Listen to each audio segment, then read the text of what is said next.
So people aren't very responsive when you share your faith with them.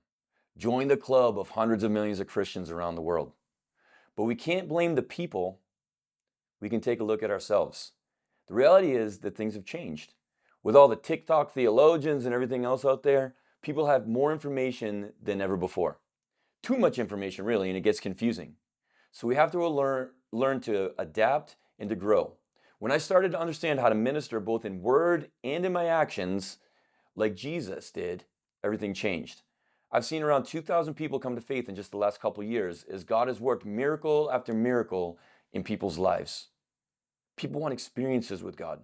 People want to know God is real, especially young people. They want these experiences, and it changed for me when I started to hear God's voice, understand what He was doing in the moment, and then going along with what He was doing because He started to bring the experiences.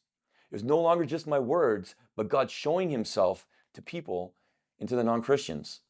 In John 20:21, Jesus said that to His disciples that as the Father sent Him, so He was sending them.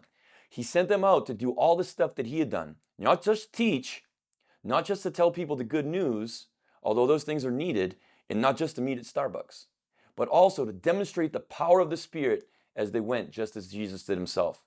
Paul wrote in 1 Corinthians 2, verses 4 and 5, "My message and my preaching were not with wise and persuasive words, but with a demonstration of the Spirit's power, so that your faith might not rest on human wisdom, but on God's power."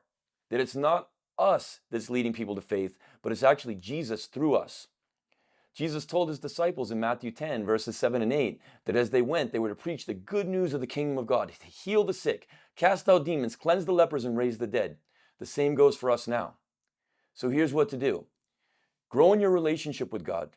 Go deeper in the relationship. Get better at hearing His voice and work on this day after day. There's some exercises on how to do this. I go over this in another video. Get out there and take a risk next time you're sharing your faith. Go ahead and take the risk. You might look silly, but you might see someone get up out of a wheelchair. And if you don't know how to share your faith effectively, or you've never done it before, follow this channel. That's exactly what the next video is about.